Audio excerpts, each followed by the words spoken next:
आदाब अर्ज है एडियन उर्दू न्यूज में आपका खैर मकदम। नाजरीन, मैं हूं शेख आयशा जिलानी। खबरों का सिलसिला शुरू करने से पहले आइए एक बार नजर डालते हैं आज की सुर्खियों पर। मुल्क के 75 आबी फराहमी जखीरों में नहर अंबरी और नहर पंचक्की को किया गया शामिल।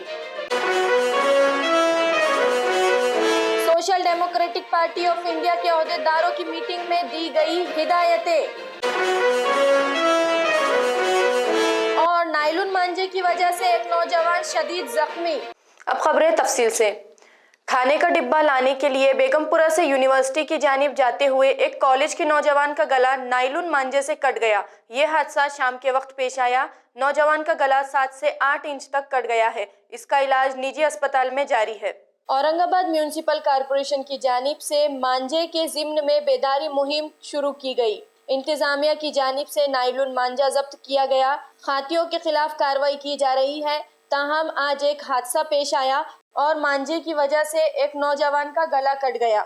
ये नौजवान बेगमपुरा से यूनिवर्सिटी की जानिब खाने का डब्बा लाने के लिए जा रहा था कि नाइलुन मांझे की वजह से इसका गला कट गया। इस नौजवान का गला 7 से 8 इंच तक कट गया और वो शदीद जख्मी हो गया।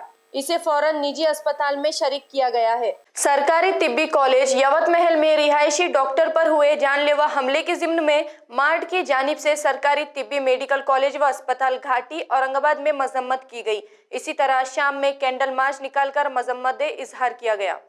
गव्हर्नमेंट मेडिकल कॉलेज यवतमाळ येथील निवासी वैद्यकीय डॉक्टरांवर एक हल्ला झाला होता। त्याच्यामध्ये ते थोडक्यात बचावले आहेत। तर त्याच्या निषेधार्थ आम्ही सर्वांनी हा काळे फेटे बांधून आंदोलन केलं होतं आणि रात्री आम्ही कॅन्डल मार्च पण काढलेला होता। जर हॉस्पिटलमध्ये डॉक्टर जर का सुरक्षित नसेल तर ते पेशंटची सेवा कशी करू शकणार। तर सर्वात महत्त्वाचं आहे सर्व रुग्णांची सेवेकरता की हॉस्पिटलमध्ये डॉक्टरांनी सेफ फील करावं। यासाठी आमच्या काही महत्त्वाच्या मागण्या आहेत। तर त्यातली सर्वात पहिली मागणी आहे की हॉस्पिटलमध्ये जेवढे पण डॉक्टर्स आहेत त्यांच्या सुरक्षेसाठी जास्त प्रमाणात गार्ड तैनात करण्यात यावे। एक वॉर्ड एक गार्ड अशी जर का तैनाती केली तर त्याचा खूप फायदा होईल। दुसरी आमची मागणी आहे की हॉस्पिटलमध्ये इमर्जन्सी अलार्म सिस्टीम बसवण्यात यावी। या जेणेकरून जर का कोणावर हल्ला झाला तर पटकन सर्वांना कळवण्यात येईल। तिसरी आमची मागणी आहे की जेवढे पण रस्ते आहेत त्या रस्त्यावर पथदिवे लावण्यात यावेत। चौथी आमची महत्त्वाची मागणी आहे की जे पण डॉक्टर्स आहेत, विशेष करून महिला आहेत, या महिलांनी रात्री इमर्जन्सी ड्युटीला जात असतात तर रात्री पोलिसांची गस्त आपल्या हॉस्पिटलमध्ये वाढवावी, हे आमची चौथी मागणी आहे। या मागण्यांचं निवेदन आम्ही काल प्रशासनाला दिलेलं आहे। आमच्या प्रशासनाला विनंती आहे की आमच्या मागण्यांवर लवकरात लवकर अंमलबजावणी करावी। 4 दिवसापूर्वी संप पुकारला होता।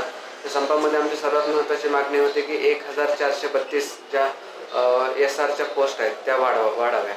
तर शासनाने कालच याबद्दल GR काढलेला आहे आणि कालपासूनच ह्या 1432 जागा या वाढलेल्या आहेत। याबद्दल आम्ही शासनाचे खूप आभारी आहोत। आमच्या त्यांनी मागणीकडे खूप तत्परतेने बघितलं आणि याचा भविष्यामध्ये जे पण निवासी डॉक्टर्स पास आउट होतील त्यांना याचा फायदा होईल आणि 1432 नवीन जागा सरकारी हॉस्पिटलमध्ये वाढल्यामुळे याचा रुग्णांनाही याचा खूप फायदा होईल। तमाम मुल्क में वाटर हेरिटेज के मुकामात का ऐलान मरकजी हुकूमत ने किया है। इसमें औरंगाबाद शहर के 400 साल कदीम नहर अंबरी और नहर पंचक्की को शामिल किया गया है।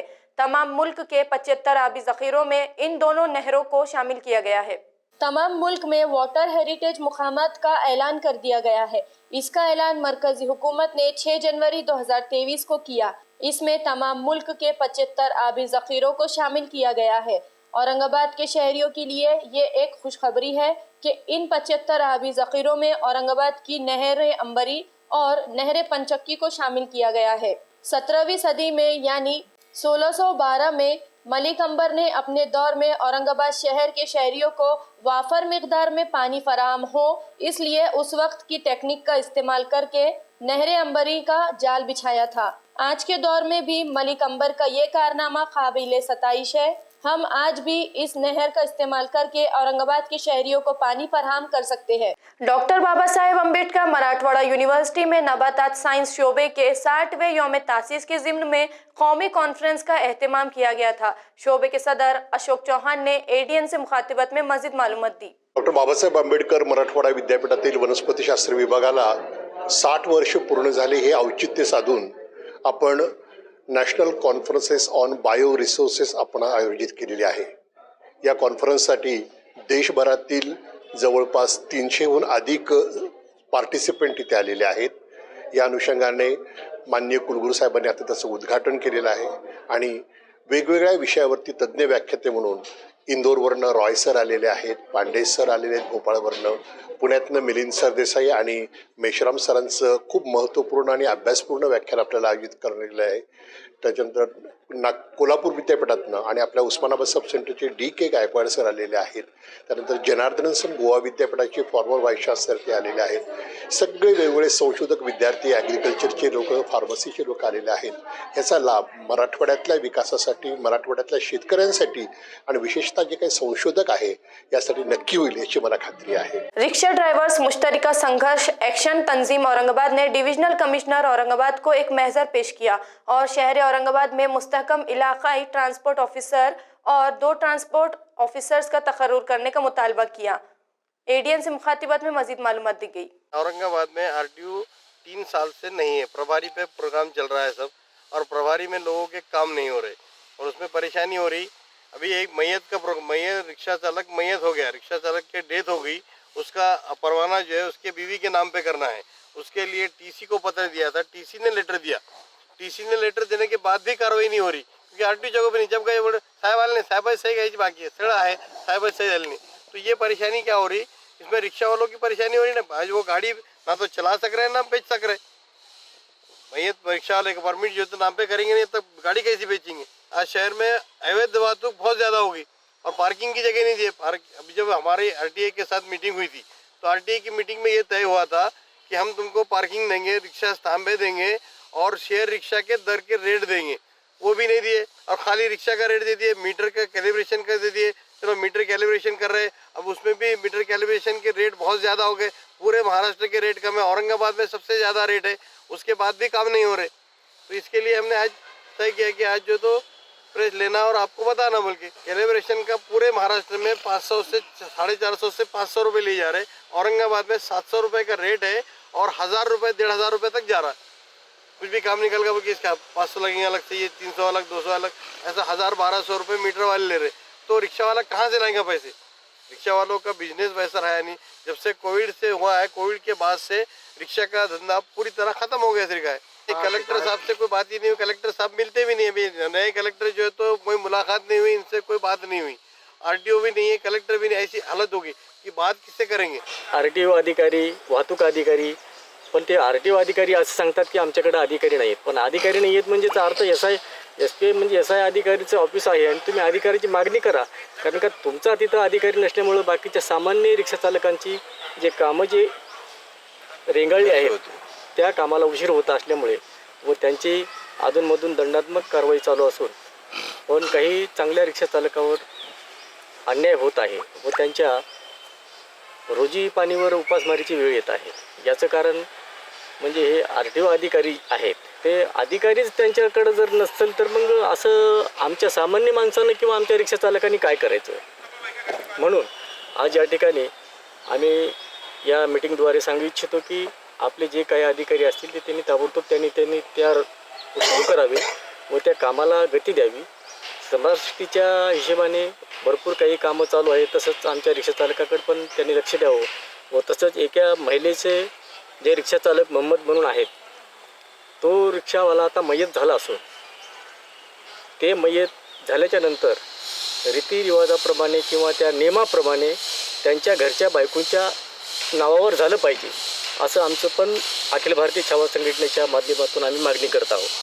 अजंता पीतलखोरा और एलोरा में 1500 से 1600 साल के कबल की फसलों के बकायाजात हासिल होने की वजह से इन मुकामात पर कौन सी फसलें की जाती थी, इसकी मालूमात मिलिंद सर देसाई ने ADN से बातचीत करते हुए दी. अजंता पितळखोरा वेरूळ इत्यादी केव्ज मधले काही सॅम्पल्स ज्या वेळेला ॲनालाइज केले गेले त्यावेळेला त्याच्यामध्ये काही वनस्पती सापडल्या. वनस्पती पूर्ण स्वरूपात नव्हत्या, त्यांच्या तुकड्यांच्या स्वरूपात होत्या. त्यांचं ज्या वेळेला आयडेंटिफिकेशन केलं गेलं, ओळख पटवली गेली, त्यावेळेला असं लक्षात आलं की तत्कालीन वेळेमध्ये म्हणजे जवळपास 1500 ते 1600 वर्षापूर्वी आपल्याकडं कोणत्या प्रकारचं पीक घेतलं जात होतं, कशा प्रकारे घेतलं जात होतं ह्याच्यावर त्याचा म्हणजे प्रकाश पडला की काही वनस्पती अशा होत्या म्हणजे भात होता की पूर्वी कधी काळी पितळखोरा, अजंठा अशा ठिकाणी भाताचं किंवा धानाचं पीक हे घेतलं जात होतं मोठ्या प्रमाणावर. पण आता काही कारणांमुळं पाऊसमान कमी झाल्यामुळं त्याचं प्रमाण कमी झालेलं आहे. वेरूळच्या ज्या वेळेला संदर्भ येतो तो वेरूळच्या ह्याच्यामध्ये गहू किंवा गांजा अशा प्रकारचे वनस्पती त्याच्यामध्ये वापरले गेलेले आहेत. ह्या का वापरल्या गेल्या, कशासाठी वापरल्या गेल्या याची वेगवेगळी कारणं आहेत आणि त्याचे वेगवेगळे संदर्भ असताना सुद्धा म्हणजे ह्या दोन्ही वनस्पती गहू असेल किंवा गांजा असेल ह्या मूळच्या आपल्या नाही आहेत, मूळच्या टेम्परेट कंडिशनमधल्या थंड प्रदेशातल्या. पण मग तरीसुद्धा आपल्याकडे केव्हा आणल्या गेल्या, कशा आणल्या गेल्या आणि त्याचा उपयोग पुढं कसा कसा होत गेला म्हणजे आज कोणालाही पटणार नाही की गहू आपल्याकडचा नाही, आज सगळीकडे गहू वापरला जातो. पण त्यावेळेला नव्हता, त्यावेळेला जास्त आणला गेला होता.